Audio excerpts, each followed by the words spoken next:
Assalamualaikum warahmatullahi wabarakatuh. Salam sejahtera, salam cinta sejarah pada rakan-rakan guru sejarah dan murid-murid sejarah tingkatan 4. Siaran kita lagi dalam siri Cakna Sejarah bersama Cikgu Daniel bagi mengupas bab 2, Kebangkitan Nasionalisme, subtopik 2.3, Perkembangan Nasionalisme di Asia. Perkembangan nasionalisme di Asia merupakan kesinambungan idea nasionalisme di Barat, kesan daripada pertembungan yang berlaku dengan bangsa Eropah. Kedatangan dan penjajahan kuasa Eropah di Asia mencetuskan kebangkitan nasionalisme di India, di China, di Mesir dan dalam Empayar Uthmaniyah dan di negara Jepun. Kita lihat satu persatu. Nasionalisme di India. Nasionalisme di India merupakan reaksi penduduk tempatan terhadap dasar imperialisme British. Kebangkitan rakyat tempatan dalam Dahagi India 1857 merupakan titik tolak kepada perkembangan nasionalisme di India. Dahagi di India 1857 ialah pemberontakan yang telah dilancarkan oleh Sepoy atau askar upahan British berbangsa India. Pemberontakan tersebut merupakan reaksi kepada ancaman pengaruh British terhadap adat, budaya dan agama masyarakat setempat. Nasionalisme awal bercorak gerakan memberikan perhatian terhadap isu sosio-agama. Brahmo Samaj dan Arya Samaj merupakan pertubuhan penting yang menggiatkan rasa kecintaan kepada budaya tempatan kesan daripada pengaruh budaya barat. Pada penghujung abad ke-19, perkembangan pendidikan barat membawa kemunculan golongan intelektual yang memulakan gerakan nasionalisme yang lebih tersusun.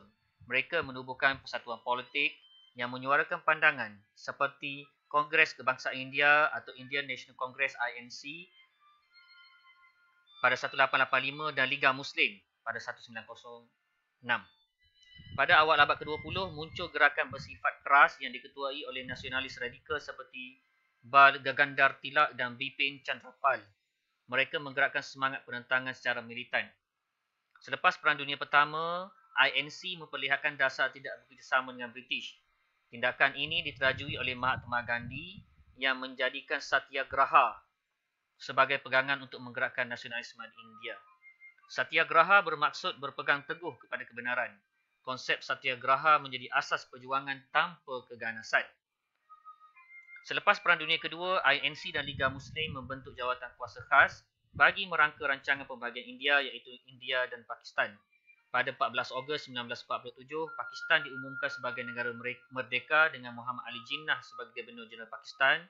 India pula mengisytiharkan kemerdekaan pada 15 Ogos 1947. Jawaharlal Nehru dilantik sebagai Perdana Menteri pertama India. Okey, kita lihat nasionalisme di China.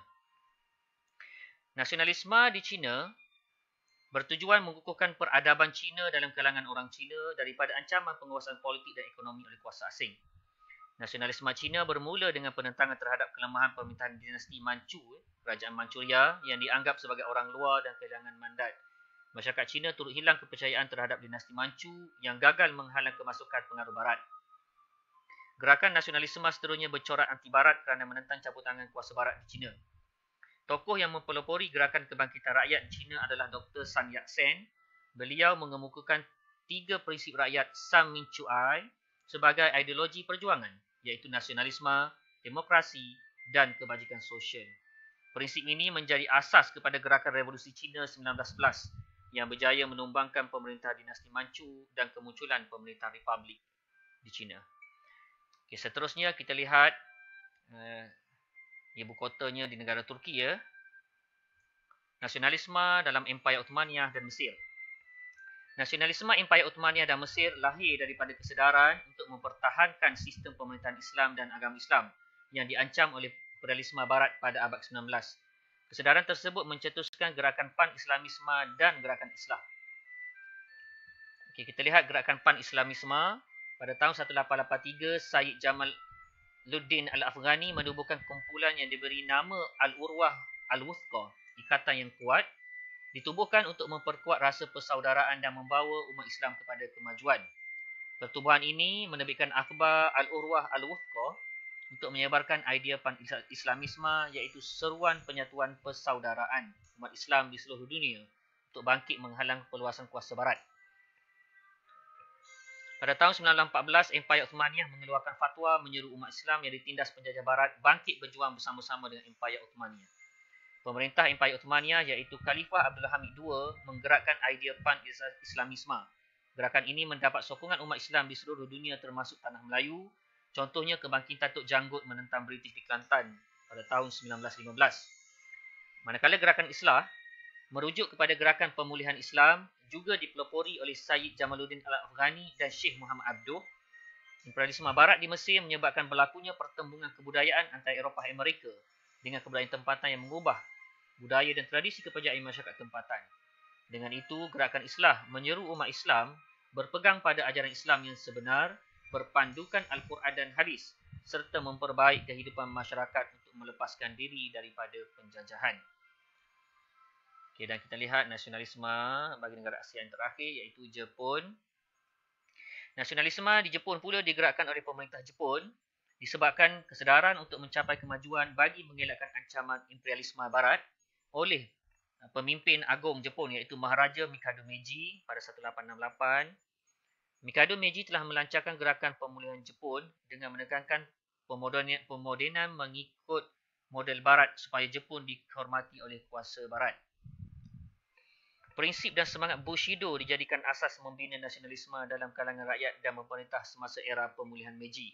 Semangat Bushido ialah semangat yang sanggup menanggung risiko, bersungguh-sungguh mencapai cita-cita dan sedia berkorban demi melaksanakan tanggungjawab terhadap ketua dan negara. Pemulihan Meiji meliputi gerakan pembaharuan dalam semua aspek kehidupan yang menjadikan Jepun sebagai negara perindustrian dan kuasa tentera yang kuat di Asia pada awal abad ke-20. Kesimpulannya, nasionalisme di Asia merupakan gerakan untuk menamatkan penjajahan kuasa asing dan menuntut perubahan politik seiring dengan pembinaan negara dan bangsa. Sekian sahaja subtopik 2.3 perkembangan nasionalisme di Asia dalam bab 2 tingkatan 4 bangkitan nasionalisme. Kalau ada yang baik atau memberi manfaat kepada rakan-rakan guru dan murid-murid, sudi-sudikanlah untuk berkongsi dan subscribe. Sekian, wabillahi taufiq wal hidayah. Wassalamualaikum warahmatullahi wabarakatuh.